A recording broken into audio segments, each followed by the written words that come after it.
जीना भी सिखाना, जीना भी सिखाना, बालक हूँ तेरा मुझे ना भुलाना। जीवन दिया है जीना भी सिखाना, जीवन दिया है जीना भी सिखाना, जीना भी सिखाना, बालक हूँ तेरा मुझे ना भुलाना, बालक हूँ तेरा मुझे ना भुलाना। मैं ना जानो कोई तेरी पूजा और भक्ति, मैं ना जानो कोई तेरी पूजा और भक्ति, ना जानो ना कोई ना सेवा की युक्ति, ना जानो ध्यान कोई ना सेवा की युक्ति। बिगड़ी वृत्ति को, बिगड़ी वृत्ति को तो ही बनाना, बिगड़ी वृत्ति को तो ही बनाना, तो ही बनाना, बालकों तेरा मुझे ना भुलाना, बालकों तेरा मुझे ना भुलाना।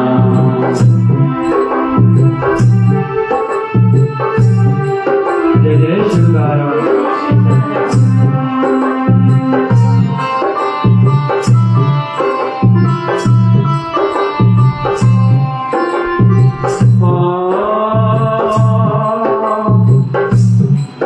मेरे जीवन का हर पल तेरी याद में गुजरे, मेरे जीवन का हर पल तेरी याद में गुजरे। आए आंधी चाहे तूफान प्रेम यूं ही बढ़ता रहे, आए आंधी चाहे तूफान प्रेम यूं ही बढ़ता रहे। सभी गाएंगे हम अपने आत्मिक कल्याण जीवन की सुख शांति के लिए प्रार्थना कर रहे हैं। मेरे जीवन का हर पल तेरी याद में गुजरे, मेरे जीवन का हर पल तेरी याद में गुजरे। आए आंधी चाहे तूफान प्रेम यूं ही बढ़ता रहे, प्रेम यूं ही बढ़ता रहे। बुराई से मुझे को हटे, बुराई से मुझे को सदा तुम बचाना, बुराई से मुझे को सदा तुम बचाना, सदा तुम बचाना, सदा तुम बचाना, बालक तेरा मुझे ना भुलाना, बालक तेरा मुझे ना भुलाना।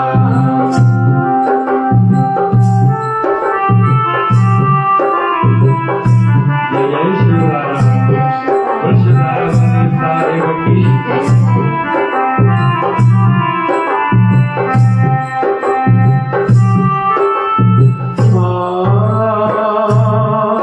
तेरा बना रहूं सत्तार ऐसी समझ मुझे देना, तेरा बना रहूं सत्तार ऐसी समझ मुझे देना।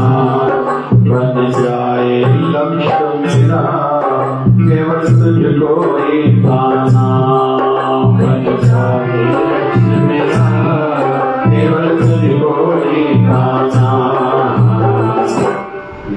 मझधार में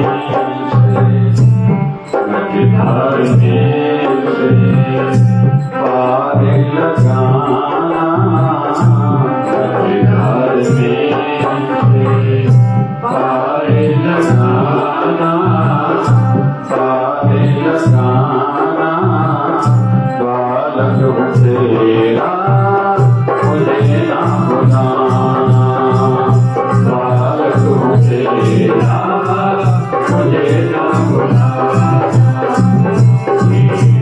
दिया है जीना भी सिखाना, जीना भी सिखाना, बालक हूँ तेरा मुझे ना भुलाना, बालक हूँ तेरा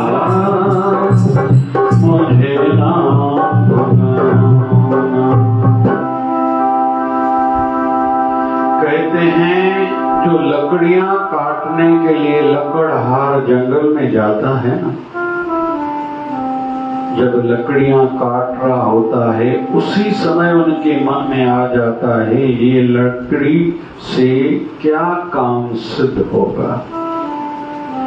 कारपेंटर बढ़ई भी लकड़ी को देख के उसी समय मानसिकता बना लेता है इससे ये फर्नीचर बन पाएगा।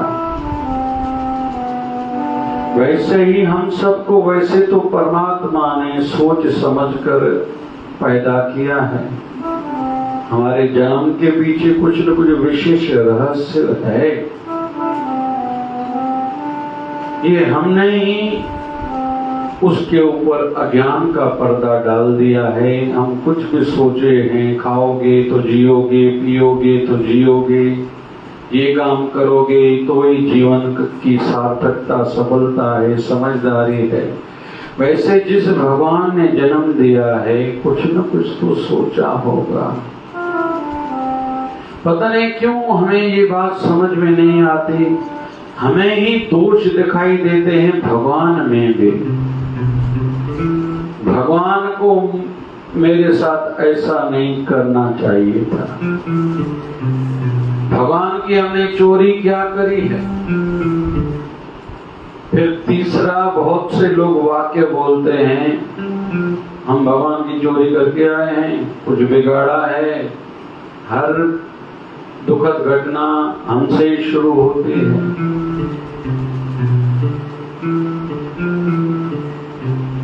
भूल जाते हैं कि परमात्मा जो करता है सब ठीक ही करता है।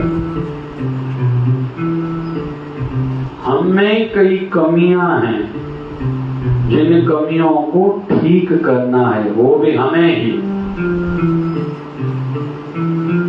आध्यात्मिक जगत में भी कई प्रकार के कार्य किए जाते हैं। केवल एक प्रकार का कार्य थोड़ी होता है। जप का अपना महत्व है, कीर्तन की अपनी महिमा है। फिर साधना के पीछे भी जो भाव है ना वो एक अलग है। अंदर की शुद्धिकरण होगी, आध्यात्मिक स्तर बढ़ता है जो साधना में बैठता है। हमारे बाबा शिवभजन जी महाराज गुरुदेव कहते थे जो कुछ कभी बैठेगा नहीं वो कुछ बनेगा नहीं। सेवा का अपना महत्व है। गुरुमत में सेवा को प्रधानता है। वैसे तो सनातन आधारित ही सेवा पर है। वैसे तो हम क्रिश्चियन मिशनरी को देखते हैं, वो भी स्वास्थ्य और एजुकेशन पर विशेष तौर पर ध्यान देते हैं। हम लोग मुस्लिम धर्म को देखते हैं, उनमें भी खैरात का एक प्रावधान है। मतलब सेवा के लिए कोई नहीं कह सकता कि हम सेवा नहीं करेंगे बाकी सब करेंगे। नहीं, सेवा का अपना महत्व है।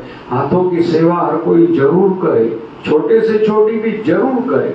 ज्यादा ना हो, 2 लोगों को पानी पिलाओ। बाथरूम धोने की अलग महिमा है। जो बाथरूम धोने और बर्तन धोने की सेवा करता है ना, उसका साधना में मन जल्दी लगता है।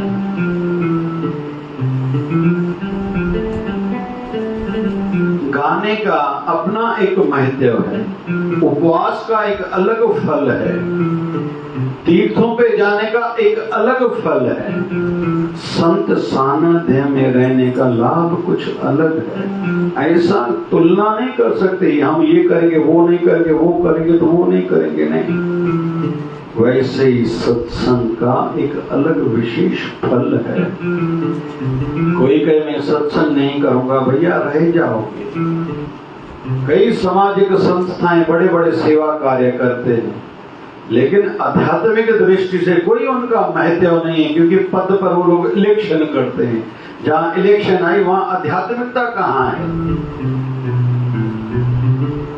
परसों किसी महापुरुष से चर्चा हुई, बड़ी किसी संप्रदाय के मुख्य स्थान की चर्चा करी। बोले वहां से जो आज नफरत दिखाई दे रही है केवल कुर्सी के कारण, जो लोग कुर्सी पद पर डटे रहना चाहते हैं, वो समाज में ऐसे आवाज निकालते हैं, धारणा बना देते हैं, जिसके कारण कईयों को भुगतान करना पड़ता है। बड़ी किसी संप्रदाय के मुख्य स्थान के लिए उसने कहा कि उनको कुछ अलग कहना है, और बेचारे जो भावुक लोग हैं उनको ऐसे ब्रेन वॉश कर देते हैं, उनको लगता है ये सही बोल रहा है।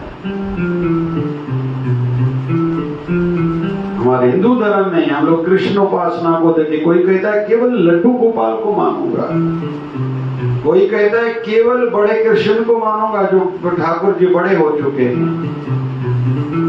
कोई कहता है मैं केवल राधा कृष्ण को मानता हूँ, कोई कहता है केवल मैं विट्ठल को या रुक्मणी विट्ठल को मानता हूँ, कोई कहता है मेरा इष्ट केवल द्वारकाधीश है। राजस्थान वाले कहते हैं मेरे इष्ट सांवरिया सेठ हैं, कोई कहता है केवल श्रीनाथ को मैं भजता हूँ, कोई कहता है केवल मैं आस्था मेरी जो है जगन्नाथ भगवान में, कोई कहता है कि मेरी आस्था केवल बद्रीनाथ में, जबकि ये सब एक ही है। विभाजन किया गया, एक ही कृष्ण को बांटा गया है, और वो पूर्ण कैसे होंगे, वो सिद्धि को कैसे प्राप्त करेंगे? तो भगवान ने हमें जीवन दिया है, वही ठीक जानता है हमारा उपयोग क्या और कहाँ और कितना होगा। तो इसके लिए जैसे कहते हैं ना, पानी जहाँ धारा में बह रहा है उसके विपरीत जाना है तुझे तो बहुत शक्ति लगेगी और जा भी ना पाओगे ज्यादा। लेकिन एक केवल लकड़ी डाल दो, जिस धारा में पानी बह रहा है उस लकड़ी की यात्रा खुद ही हो जाएगी बगैर किसी परिश्रम किए। वैसे ही जो भगवान की रजा में राजी रहते हैं ना, पुरुषार्थ करना है, गृहस्थी है, ऐसे सो नहीं जाना है। अजगर करे न चाकरी, पंछी करे न काम, दास मलोका कहे गए सबके दाता राम। बोले अजगर कौन सा धंधा करता है, वो सोया रहता है, तुम भी सो जाओ। हमारे स्वामी टेवराम जी महाराज कहते उदम कर सतकर्म काशी कहे विचार है, भाग्य पर कुछ ना राखो वेद पुराण पुकार है। उदम करो भाई, पुरुषार्थी बनो, सोए रहने से काम नहीं बनेगा। जो सोया हुआ रहता है उसका भाग्य भी सोया रहता है, जो बैठा रहता है उसका भाग्य भी बैठा रहता है, जो खड़ा होता है उसका भाग्य भी खड़ा होता है, जो भागता जाता है उसका भाग्य भी भागता जाता है। क्यों? चलो संसार की ओर थोड़ा देखते हैं, कुछ उद्योगपतियों ने इतनी तरक्की क्यों करी है। आज सवेरे जो कुछ सुन रहा था, अमिताभ बच्चन के संदर्भ में कुछ बता रहे थे। 2000 में अमिताभ बच्चन को बहुत तकलीफें हुई, 400 करोड़ का घाटा हुआ, नुकसान हुआ, लेकिन बाद में उन्होंने परिश्रम करना नहीं छोड़ा, खुद को थोड़ा नीचे करा, मतलब छोटे पर्दे पर टीवी पर आ गए, कौन बनेगा करोड़पति। आज मेरा भी ध्यान गया, शायद 2001 में बोला या 2000 में, कौन बनेगा करोड़पति बना, और कल से 14 तारीख से तो नई सीरीज शुरू हो रही है। उनको आपत्ति नहीं लगी। जीवन में कितने उतार चढ़ाव देखे, अमिताभ बच्चन के जीवन को देखते कहते हैं बाल्यकाल में वो पेपर बेचते थे, अखबार, फिर कई बार रेडियो पर गए, वहां उनको रिजेक्ट किया गया, आपका आवाज ठीक नहीं है। आज अमिताभ बच्चन के आवाज की भी एक अपनी महिमा है।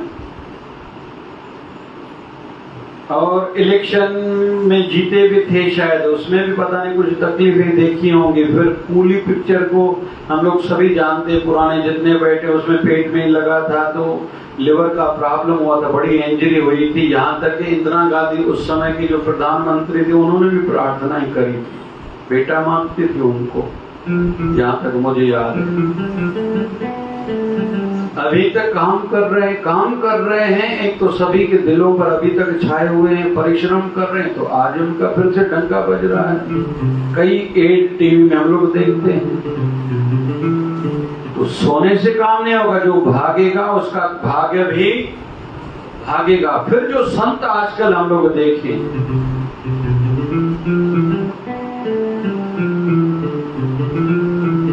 बहुत से संत बहुत परिश्रम कर रहे हैं, रोज नए नगर में जा रहे, कथा कर रहे, सत्संग कर रहे हैं, आज उनका नाम है।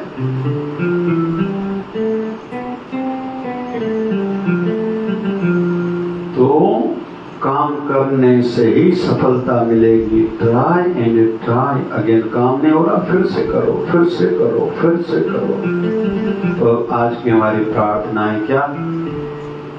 जीवन दिया है, जीना भी सिखाना, जीना भी सिखाना, बालक हूँ तेरा मुझे ना भुलाना। भगवान श्री कृष्ण से द्वारका पांडव भी सहायता मांगने गए थे, कौरव भी। ठाकुर जी योग निद्रा में थे, सिराने की साइड में बैठा है दुर्योधन, श्री चरणों पैरों की ओर बैठा है अर्जुन। ठाकुर जी की आंख खुली, पहली नजर अर्जुन पर गई। अरे अर्जुन तो कब आए, कैसे आना हुआ? अभी दुर्योधन कह रहा है पहले इससे मैं आया हूं, मतलब अधिकार जता रहा है। हाँ, ठाकुर जी ने कहा भैया पहले आप बताओ। कुछ लोग की उनकी आदत रहती है, जैसे मच्छर कैसे रहता है, किसी को डसने के लिए, डंक मारने के लिए आते हैं, पहले कान के नजदीक आ जाए, भों भों भों में आया हूं, फिर जाता है पैरों की ओर, परिक्रमा करता है, फिर कहीं न कहीं जब जहां उसको अच्छा लगे और जिसका खून मीठा लगे टेस्ट करता है। दिमागी करीबी मच्छर चक न पाई दो अल्लाह झारे कर खून कोड़ो वोड़ो होंदो कुछ होंदो चक्कर माके चक्कर न पाई दो मानने में वर्तो रोज शायद ने जिक्र यदि जो कोई बैठा जे कोई के मच्छर चक न पाई दो भली के आज मुझे ना है कोई जी नमा नीम बेलपत्र जा तुलसी जा पता कहना शिवटी हमारी गोली, उसमें शिवधारा की बढ़िया गोली है। नीम, तुलसी और बेलपत्र वो खाता हूँ सवेरे। शुगर में कंट्रोल में, खुजली होगी नहीं, रिएक्शन किसी भी चीज का नहीं होगा, उत्साह बढ़ा रहेगा, आदि आदि। आज वैसे दिन है प्रश्नोत्तरी का। रामपुर में एक प्रश्न किसी ने कहा कि आप सदैव उत्साही रहते हो, हमें आप उसका रहस्य बताओ, हम भी सदैव उत्साही रहे।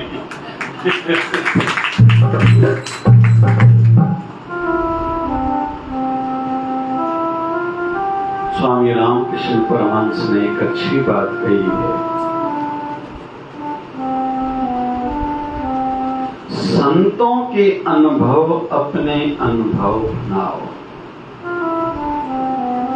एक दूसरा आध्यात्मिकता में वाक्य आता है, जिन रास्तों से संत आगे गए तुम भी उसी पथ पर आगे बढ़ते रहो। मतलब जो संतों ने किया तुम भी वही करते जाओ, एक दिन सफल हो जाओगे। संत केवल पूजने के लिए नहीं रहते, संत हमारे आदर्श हैं, वो भी गृहस्थी हैं। अधिकतर भगवान भी सभी गृहस्थ हैं। भगवान शिव जी गृहस्थी हैं, ब्रह्मा जी गृहस्थ हैं, भगवान नारायण गृहस्थी हैं, राम जी गृहस्थी हैं, भगवान कृष्ण गृहस्थी हैं, भगवान गणेश गृहस्थी हैं। झंझट तो सभी के जीवन में आते रहते हैं। संत सभी गृहस्थी हैं, संत कबीर गृहस्थी हैं, संत रविदास जी गृहस्थी हैं, संत नामदेव जी गृहस्थी हैं। जिनको देखो सब गृहस्थी गृहस्थी हैं। उनके जीवन में भी जैसे हमें घर की उधर पूर्णा करना रहती है, पूरी भाई ध्यान रखना पड़ता है, उनके जीवन में ये बातें मिलती। संत तुकाराम जी महाराज हो, संत एकनाथ जी महाराज गृहस्थी है। चलो उदाहरण 4 संतों का ही लेता हूं, आज जल्दी सत्संग समापन करेंगे।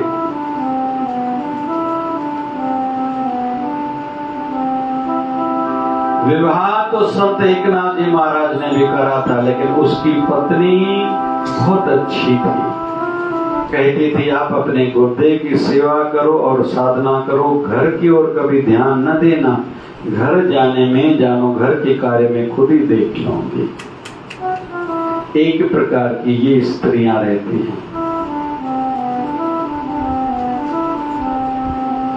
दूसरी स्त्री का प्रकार माना जाता है संत तुकाराम जी की भी पत्नी। तुकाराम संत ने 2 विवाह करे थे। पहली वाली पत्नी को बीमारी थी, दमे की बीमारी थी। दूसरा विवाह करा था, वो क्रोधी थी थोड़ी, और किराने का दुकान था, गरीबों में बांटते थे। एक दिन कुछ बचा ही नहीं। पत्नी ने कहा कुछ तो लाके खिलाओ। कहा कि हमारे पास तो कुछ है नहीं यार, कुछ तो व्यवस्था करो। बोले गन्ने की खेत में जाता हूँ, कुछ गन्ना लाता हूँ। 5 गन्ने तोड़े, बोले घर लेके जाऊंगा, दोनों खाएंगे। रास्ते में बच्चे मिले, सबको बांटते गए, केवल एक जाके बचा।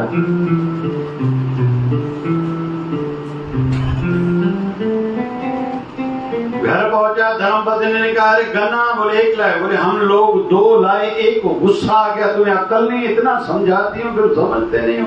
गन्ना लिया, दे पीठ पे जोर से मारा तो 2 टुकड़े हो गए।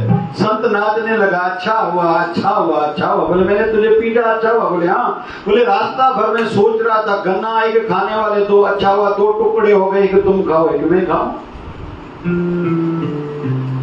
आए तो कौन ना कहते भाई। वैसे भोपाल में रिसर्च की गई थी कि आजकल पति ज्यादा पत्नियों को डांटते पीटते हैं या पत्नियां ज्यादा। कोई समय था भोपाल में, उन्होंने जुलूस भी निकाला था। तो बताऊं क्या हुआ था वहां। उनमें स्टडी आई थी कि 55% पत्नियां पतियों को, बस इससे आगे नहीं कहूंगा। तीसरा उदाहरण दिया जाता है संत गोस्वामी तुलसीदास जी महाराज का, कि उनकी पत्नी ने उनको थोड़ी जागरूकता के लिए उल्हाना दिया था। अरे इस बारिश की रात में तुम ऐसे आई कैसे मेरे पास? बोले तुम्हारी याद सता रही थी। बोले तूफानी रात थी।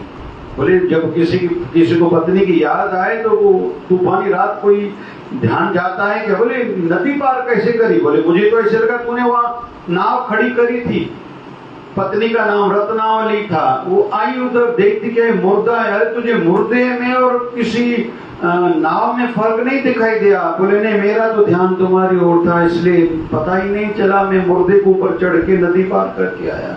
बोले मेरा कमरा ऊपर, तुम ऊपर कैसे चढ़े? बोले खिड़की से तूने रस्सी फेंकी थी ना, नजर गई मां रत्नावली की, अरे ये तो सांप पे लटक रहा है, तुम सांप पर चढ़ गया, तुम्हें सांप में और रस्सी में फर्क नहीं दिखाई दिया? बोले मैं आ गया तुम्हारी याद में। तो मां रत्नावली कहती इस हार्ड मास के शरीर से प्रेम है तेरा। अरे ये प्रेम तेरा ना भगवान श्री राम से हो जाए, कब के तुम उसको पा चुके होते थे। गोस्वामी तुलसीदास जी महाराज को अपनी धर्मपत्नी का उल्हाना, महणों इतना मन में चुभा कि सीधे गए, भजन खूब करा। हनुमान जी महाराज के तो साक्षात दर्शन कई बार पाए भी, और राम जी के भी कई बार दर्शन पाए। और कहते हैं जो रामचरितमानस उन्होंने लिखा है, कोई पढ़ के नहीं लिखा, ध्यान में बैठते थे, वो पूरे पिक्चर की भांति, फिल्म के भांति दृश्य सामने दिखाई देता था और वो लिखते जाते थे। ये सब उनके जीवन में सब तभी हुआ जब उनके धर्मपत्नी ने उनको ठोकर लगाई थी, उल्हाना दिया था और सतर्क किया था। तो तीसरे प्रकार की पत्नियां ऐसी रहती हैं। चौथा उदाहरण दिया जाता है संत नरश्री मेहता का। नरश्री मेहता की पत्नी जल्दी ही गुजर गई थी। किसी ने आके कहा भगवान ने तेरे साथ अच्छा नहीं किया। बोले क्या हुआ? बोले तेरी पत्नी जल्दी गुजर गई। बोले ये तो अच्छा हुआ। क्यों? क्योंकि भगवान ने मेरे से पहले उसको अपने चरणों में बुला लिया, तो अच्छा ही हुआ। दूसरा, अगर वो रहती थी तो मुझे सदैव चिंता रहती थी उसके खिलाने पिलाने के लिए व्यवस्था करूं, धंधा करूं। अभी ये टेंशन है ही नहीं, पूरा टाइम भजन करता हूं।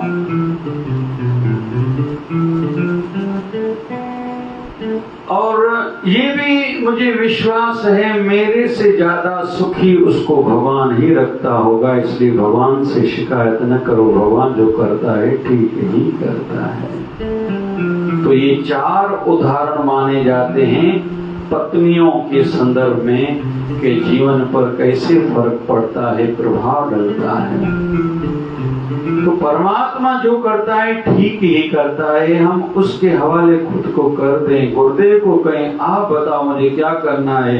तो पांडव और कौरव दोनों आए थे। भगवान ने फिर दुर्योधन को कहा मांगो, क्या मांगना है? एक और मेरी सेना है, दूसरी ओर मैं हूं और मैं शस्त्र भी नहीं उठाऊंगा। हंसने लगा अंदर ही अंदर, मन ही मन में, हे ग्वाले का ग्वाला, इसको समझता नहीं है, मैं इसको क्या करूं? मुझे तो सेना चाहिए लड़ाई करने के लिए, महाभारत युद्ध करने के लिए।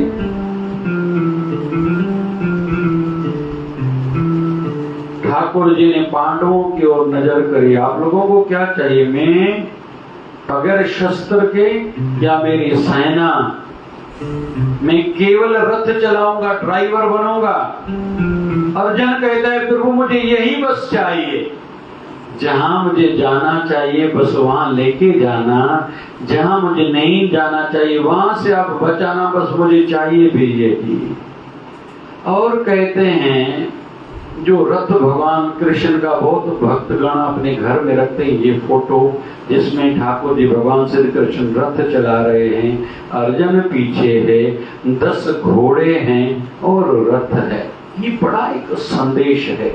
हम लोग ऋषिकेश जब चलते त्रिवेणी घाट पर 1008 सदगुरु स्वामी शिवभजन जी महाराज ने कई बार वहां स्नान कराया, दृश्य दिखाया, बहुत समझाते थे, बचपन में सिखाते थे।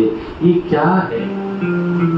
10 घोड़े लेकिन सफेद, इसका मतलब है 5 तेरी कर्म इंद्रियां, 5 तेरी ज्ञान इंद्रियां, सब सफेद होने को होना।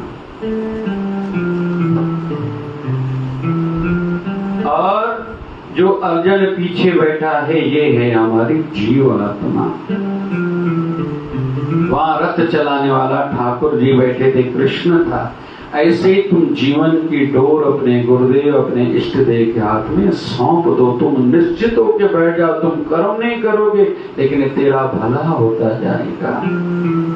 लेकिन यह तब संभव होगा जैसे 10 के 10 घोड़े एक ही दिशा में भाग रहे हैं और सफेद हैं।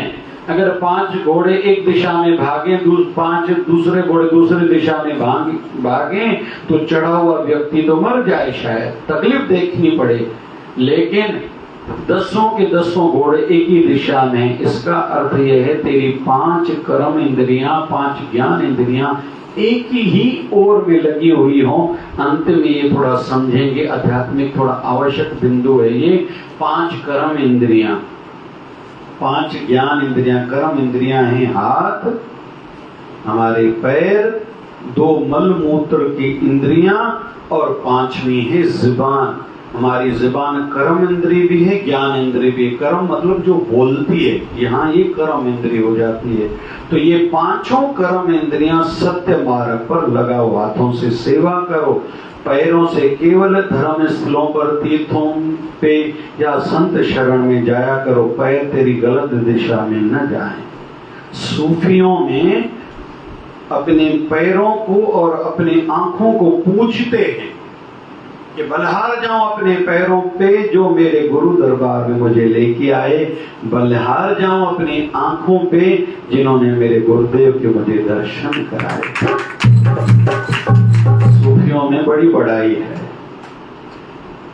और 2 मलमूत्र की इंद्रियां, अच्छा खाओ, और 5वां जुबान से अच्छा ही बोला करो, भगवत नाम जपा करो। प्रभु जी बसे साधक की रसना। भगवान कहाँ रहते हैं? संतों की जीभ पर। हम लोग कहते हैं आप आशीर्वाद करो, आप मुंह से कहो हमारा काम बन जाएगा। क्यों?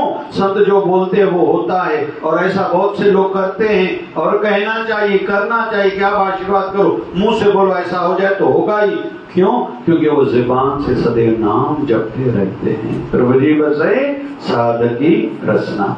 अभी ये हुई ज्ञान इंद्रियां, कर्म इंद्रियां। अभी 5 हैं ज्ञान इंद्रियां। ज्ञान इंद्रियां कौन सी?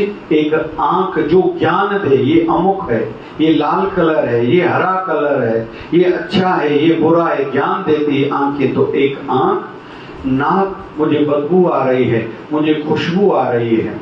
जीभ, ये खट्टा है, ये मीठा है, ये फीका है, ज्ञान देती 3। और चौथी ज्ञान इंद्रिय मानी जाती है कान। ये कौन है, किसका आवाज है, पहले मैंने सुना है, पहले मैंने नहीं सुना, ये ज्ञान इंद्रिय। और 5वीं ज्ञान इंद्रिय मानी जाती है त्वचा, चमड़ी। ठंडी लग रही है, गर्मी लग रही है, ऐसा स्वामी शांति प्रकाश जी महाराज के संदर्भ में कहते हैं। वो जिनको भी हाथ, कोई भी उनको हाथ लगाता था या संत जिनको हाथ लगाते थे, दूर से पहचान जाते थे ये अमुक व्यक्ति है। किस किस की त्वचा बहुत प्रभावशाली रहती है। त्वचा से फिर बुराई भी होती है। स्पर्श का आज का इंसान सुख लेना बहुत जानता है, चाहता है। एक निवेदन करूं, आध्यात्मिक जगत में पवित्रता को एक विशेष स्थान है। जितना हो सके पराई स्पर्श से खुद को बचाएं। यहाँ तक के पुरुष लेडीज के कपड़े, माताएं पुरुषों के अधिकतर कपड़े भी न देखे, अंडरगारमेंट से तो दूर रही। ऐसा भी आध्यात्मिकता में उल्लेख है। इससे भी बुराई का विचार जगता है। क्षमा चाहूंगा लेकिन आवश्यक बिंदु है। चलते चलते कभी कभी भी किसी माता का कोना भी शरीर के कपड़े का किसी पराय पुरुष को टच न हो, ना ही कि पुरुष का किसी स्त्री को, पराई स्त्री को स्पर्श हो। इसके लिए बहुत कठोर वाणियां लिखी हुई हैं। जितना हो सके स्पर्श से हर कोई खुद को बचाए। पवित्रता ही जो चाहता है स्पर्श से बचाए जितना हो सके। तो 5 हैं ज्ञान इंद्रियां।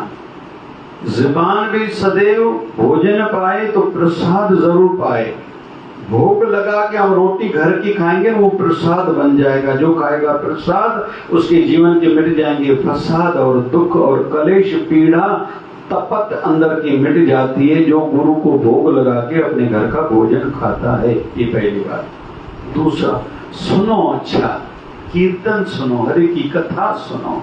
तीसरा, सुगंधित आप अपने गुरुदेव के सामने अगरबत्ती जलाया करो। मैंने इन दिनों में कहा है, बाकी 3-4 दिन जाके बचे हैं। अधिक मास में, चतुर्मास तो वैसे चल रहा है, तुलसी की अगरबत्ती हर कोई जलाए। कल मैं दोपहर को ऊपर घर गया, जैसे अपने कपड़े बदल रहा था, तुलसी की अगरबत्ती कहीं तो भी नजदीक पड़ी थी। जब खुशबू आ रही थी मुझे अच्छा लग रहा था। तुलसी की अगरबत्ती इन दिनों में हर कोई घर में जलाए। तो और ठाकुर जी को, अपने गुरुदेव को जो भी इत्र आदि लगाता है या चंदन का तिलक लगाते हैं, इस माध्यम से भी ध्यान किया जाता है। अभी इसमें विस्तार में नहीं जाऊंगा।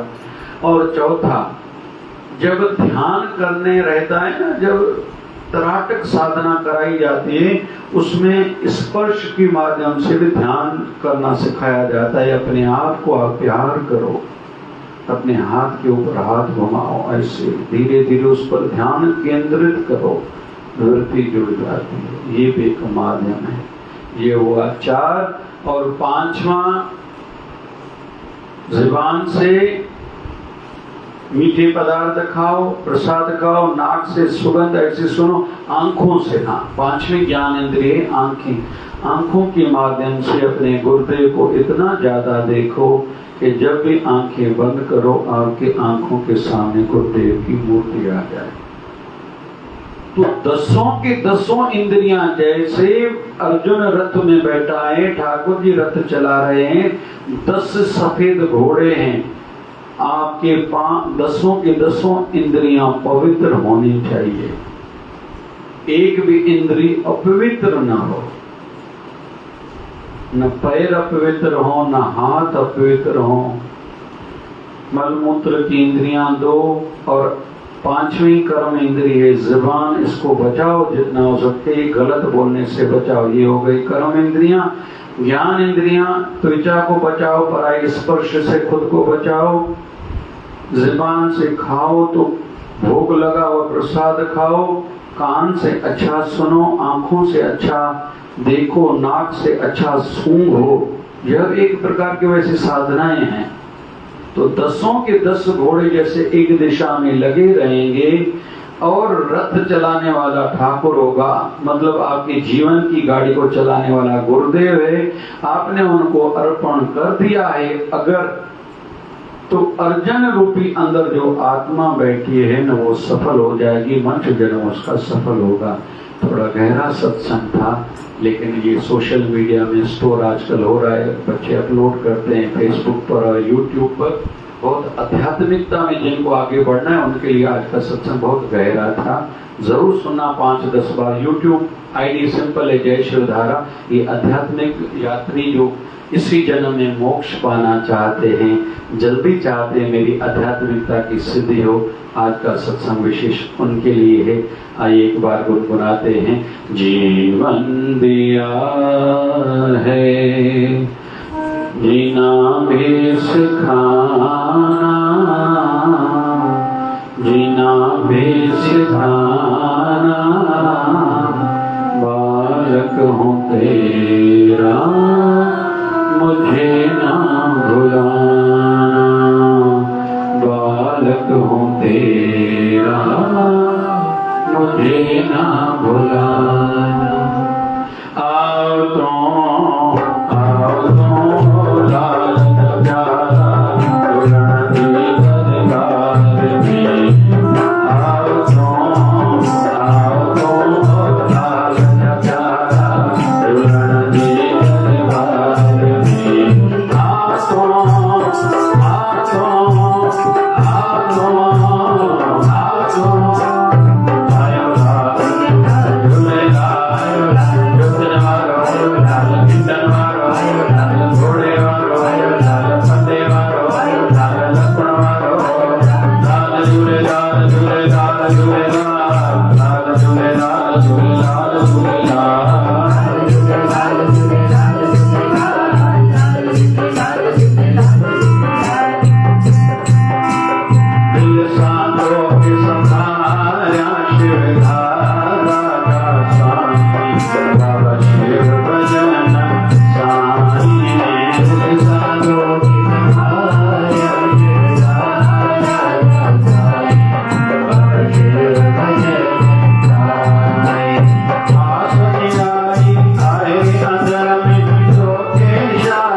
बोली यज्ञ नारायण